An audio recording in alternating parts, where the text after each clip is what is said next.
Students welcome again.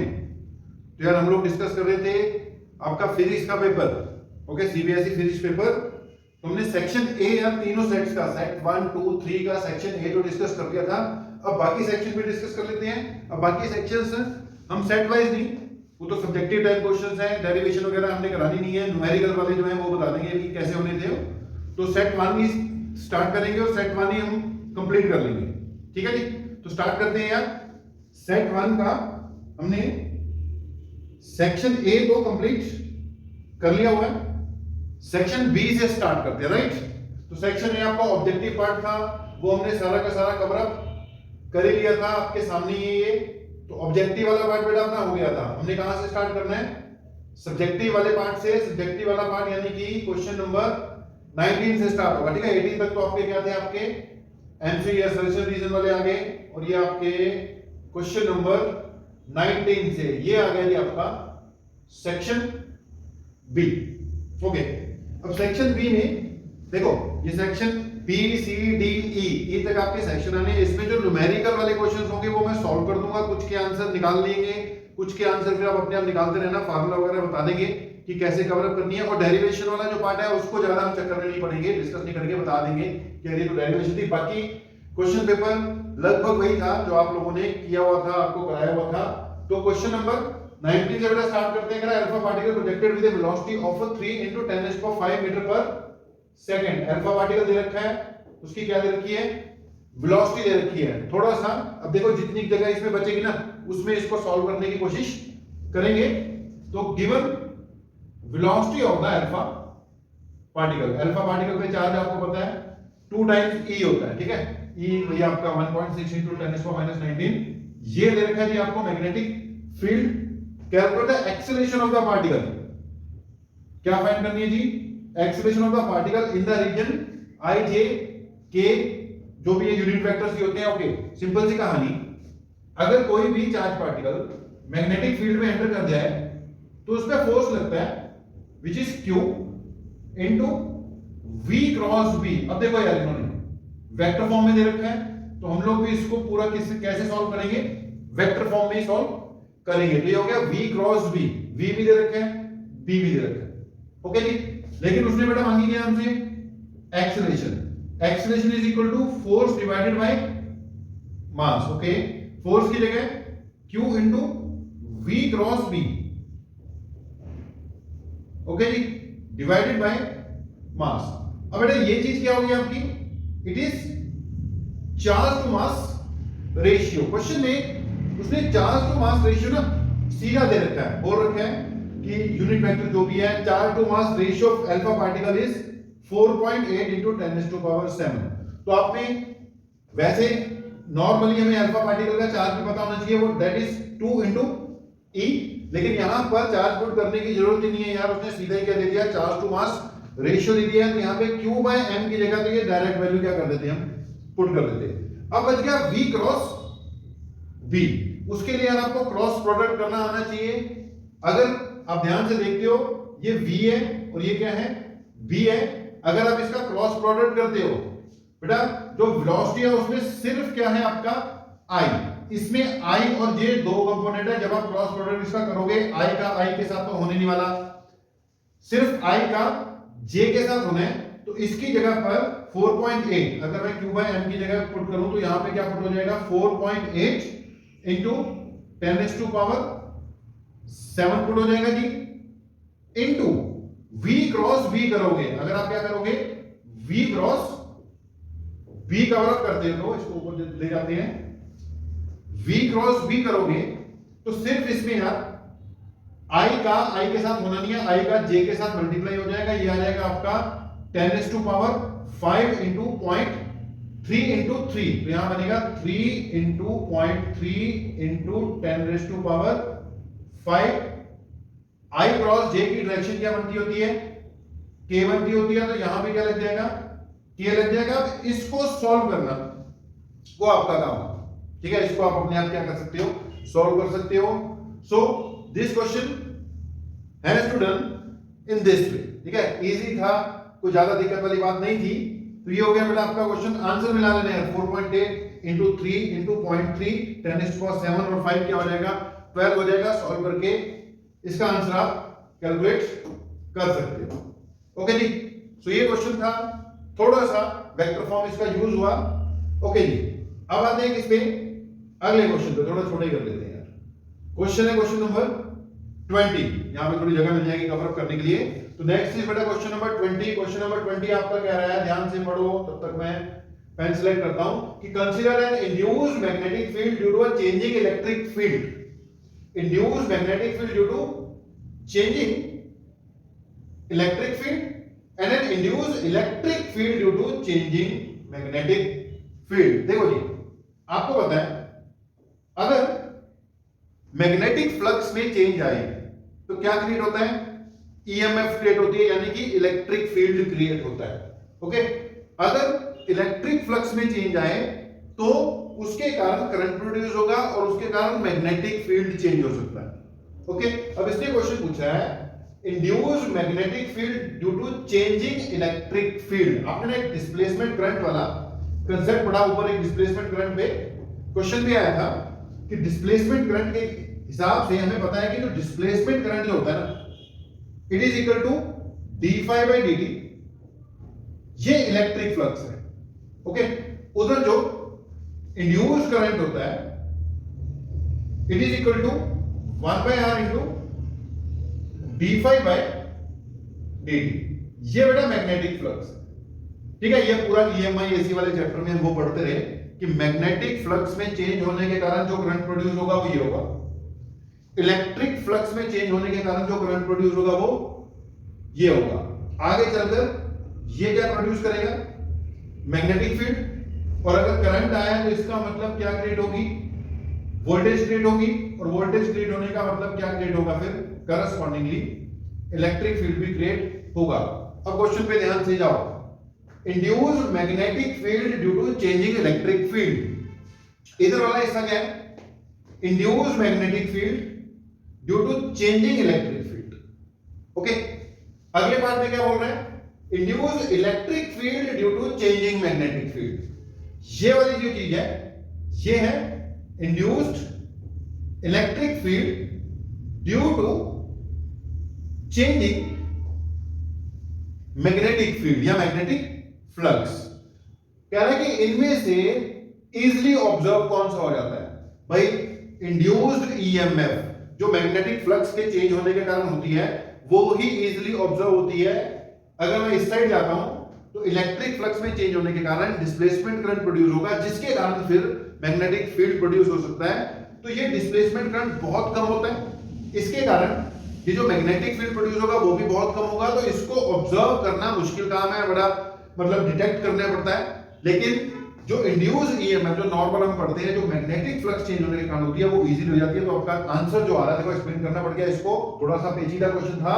तो इसका answer आएगा which one is more easily observe.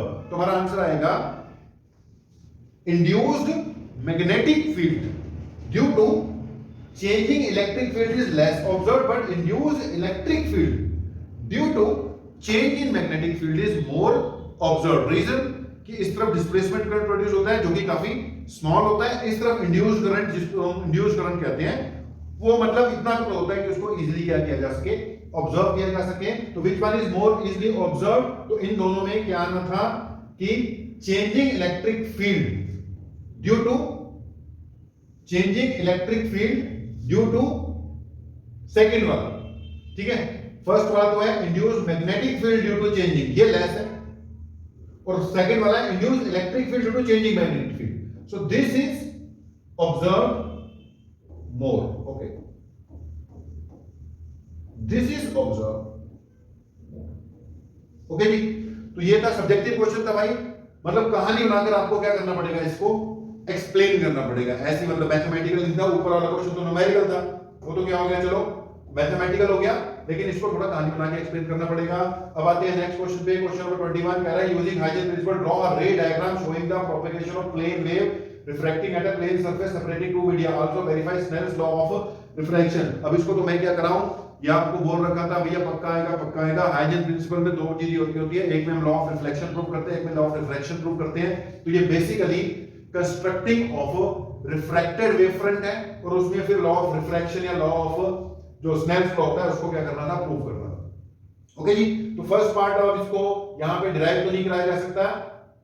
Huygens principal में दो चीजें थी, लॉ ऑफ रिफ्लेक्शन और रिफ्रैक्शन प्रूव करने वाला, लॉ ऑफ रिफ्रैक्शन प्रूव करने वाला क्वेश्चन आ गया, बाकी डायग्राम आपका वही वाला चल जाएगा। ओके जी, अगला question, what is reflecting type, why is reflecting type telescope preferred over refracting type telescope. भैया ये भी आपको चीख चीख कर बताया हुआ था कि ये वाला जो क्वेश्चन देखो ऑप्टिकल इंस्ट्रूमेंट में से 100% क्वेश्चन आना ही होता है, चाहे छोटा है चाहे बड़ा है। यहाँ पे छोटा है लेकिन आया तो है ना, 2 नंबर का क्वेश्चन है, दो करके ज्यादा बननी है क्वेश्चन नंबर। तो why is reflecting telescope preferred over refracting type, क्योंकि रिफ्लेक्टिंग टाइप टेलीस्कोप का अपर्चर हम बड़ा रख सकते हैं, अपर्चर बड़ा रखने के कारण उसकी रिजॉल्विंग पावर भी क्या आ जाएगी, ज्यादा आ जाएगी, उसकी लाइट कलेक्टिंग पावर भी क्या हो जाएगी, ज्यादा हो जाएगी और ब्राइट इमेज दे देगा। थ्योरेटिकल क्वेश्चन प्योरली इजीली हो सकता था। अगले क्वेश्चन पे चलते हैं, to coherent monochromatic light of beam intensity, ये थोड़ा सा न्यूमेरिकल है, इजी है। To coherent monochromatic beams of intensity I and 4I superimpose each other, find the ratio of maximum and minimum, ratio of maximum and minimum। कोई दिक्कत वाली बात नहीं है यार, आपको पता है कि जो I max में का फार्मूला होता है I का, ठीक है, इंटेंसिटी ऑफ लाइट का, it is equal to I1 plus I2 plus 2 under root I1 I2 साथ में क्या आ जाता है, cos ऑफ फाई। अगर मैक्सिमा फाइंड करना है तो cos फाई की वैल्यू किसके इक्वल हो जाएगी, 1 के इक्वल हो जाएगी। मैक्सिमा फाइंड करने के लिए cos फाई की वैल्यू किसके इक्वल हो जाएगी जी, 1 के इक्वल हो जाएगी। अब cos फाई की वैल्यू अगर 1 के इक्वल हो गई तो मैक्सिमा के लिए फर्स्ट की इंटेंसिटी कितनी दे रखी है भाई, I, अगले वाले की इंटेंसिटी कितनी दे रखी है, 4I प्लस 2, यहां पे भी I आएगा, यहां पर 4I आ जाएगा बेटा, रूट के अंदर I इंटू 4I, I का स्क्वायर बाहर आके I हो जाएगा, 4 का रूट के बाहर आके 2 हो जाएगा, दैट मींस ये 2 आएगा और अंदर से कितना आ रहा है 2I, ये भी क्या बन जाएगा 4I। ओवरऑल जो I मैक्स बनेगी दैट विल बी 9I, जो I मैक्स बनने वाली है कितनी आ जाएगी जी, it will be 9I। Okay, अगर मैं मिनिमा की बात करता तो मिनिमा के केस में cos फाई की वैल्यू क्या लेनी होती है हमने, -1। तो बेटा अगर आप I मिनिमम फाइंड करने जा रहे हो, I मिनिमम, तो ये किसके इक्वल आ जाएगा, यहां पे I आएगा, यहां पे भी, यहां पे 4I आ जाएगा और ये माइनस आ जाएगा, ठीक है, यहां पर I आना है, यहां पर 4I आना है, यहां पे भी सॉल्व करके 4I आएगा, लेकिन यहां माइनस होने के कारण 4I कट जाएंगे। I मिनिमम की वैल्यू कितनी आ जाएगी, I आ जाएगी, और I max upon I minimum का जो रेशियो आना है दैट विल बी 9:1, तो इसका आंसर जो बनना चाहिए दैट विल बी 9:1। ओके जी, तो ये भी हो गया आपका क्वेश्चन। अगले सवाल की ओर बढ़ते हैं। नेक्स्ट क्वेश्चन था आपका क्वेश्चन नंबर 23, ध्यान देना बेटा, 22 क्वेश्चन 2 मार्क्स का इजी था। Question number 23, the ground state energy of hydrogen is -13.6 electron volt.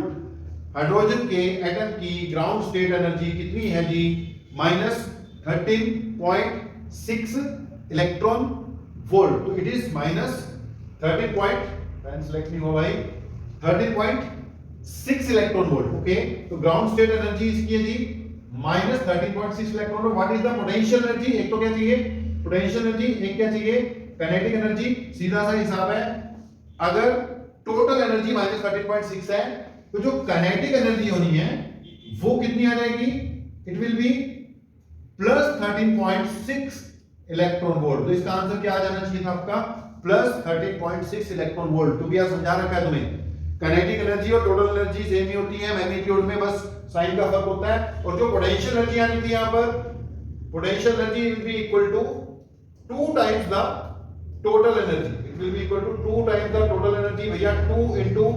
-13.6, तो ये कितना आ जाएगा 13 × 26, 27.2 इलेक्ट्रॉन वोल्ट आ जाएगा।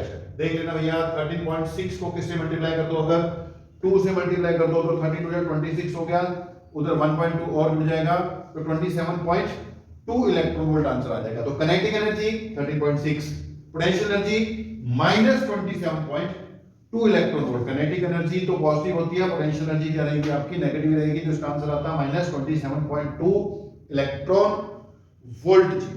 ओके जी, अब आते हैं नेक्स्ट क्वेश्चन पे। नेक्स्ट क्वेश्चन है आपका question number 24, differentiate between intrinsic and extrinsic semiconductor. भैया अगर ये क्वेश्चन आ जाए और ये भी हम कहें मुश्किल आ गया तो फिर तो भगवान को नकारने वाली बात हो गई। ठीक है, अब इसमें क्या बताना है, इंट्रिंसिक एक्सट्रिंसिक के बीच में सिर्फ क्या बताने हैं, डिफरेंसेस ही बताने हैं, वो अपने आप ही हो जाएंगे, कोई दिक्कत वाली बात नहीं होनी चाहिए। ये पार्ट बहुत इजी आ गया। अगला part, draw the circuit arrangement for studying VI characteristics of A PN junction diode. भैया पीएन जंक्शन डायोड के वीआई कैरेक्टरिस्टिक्स स्टडी करने के लिए बस सर्किट डायग्राम बनाना है, फॉरवर्ड और रिवर्स बायस दोनों में बना देना है। वैसे बोल ही रखा है कि in forward bias and reverse bias and show the plot of VI characteristics of silicon diode. और आपने यार इसका डायग्राम बनाकर वीआई कैरेक्टरिस्टिक कर्व बना देनी है। रटवाया हुआ क्वेश्चन था 24th, इजीली हो सकता था। अगर इसमें से 3 में से 3 ना लिए तो फिर क्या लिए भाई। ठीक है, इसमें से 3 में से 3 आने चाहिए। अगर इसमें से नहीं बनते तो फिर कहां से नंबर बनेंगे आपके। ये भी इजी था, हो जाएगा। Question number 25, briefly explain how the diffusion and drift currents. Okay, सारा क्वेश्चन पेपर उठा के इसने कहां से डाल दिया, एक ही जगह से डाल दिया, पीएन जंक्शन डायोड से ही। Okay, briefly explain how the diffusion and drift currents contribute to the formation of potential barrier in a PN junction diode. बेटा इसमें पूरी कहानी लिखनी पड़ेगी, डायग्राम बनाना पड़ेगा। थ्योरेटिकल क्वेश्चन है, एक आपको लिखवाते होते हैं कि फॉर्मेशन ऑफ जंक्शन बैरियर। ठीक है जी, तो यहां पे इस पूरे के पूरे को प्रोसेस को आपको क्या करना पड़ेगा, एक्सप्लेन करना। ये ओपन एंडेड टाइप क्वेश्चन हो गया, टू द पॉइंट नहीं, इसमें कहानी लगेगी भैया। वैसे नॉर्मली सारे क्वेश्चन टू द पॉइंट ही आते होते हैं, ज्यादातर टू द पॉइंट ही है, लेकिन इसमें कहानी लग जाएगी। ओपन एंड क्वेश्चन हो गया, briefly explain how diffusion and drift current contribute to the formation of potential barrier and PN junction diode. तो इसमें बढ़िया सी कहानी बनाकर पेज भरकर आना था, तब नंबर मिलेंगे। तो सेक्शन बी ठीक ही था, कुछ थ्योरेटिकल भी है और कुछ न्यूमेरिकल। वैसे खैर 2 नंबर का था, तो बहुत ज्यादा पेज भी नहीं भरने थे, लेकिन हाँ थोड़ा ओपन एंडेड टाइप क्वेश्चन था, आपको थ्योरी इसमें लिखनी पड़ेगी। ओके, सो सेक्शन बी भी अपना क्या हो गया, कंप्लीट हो गया।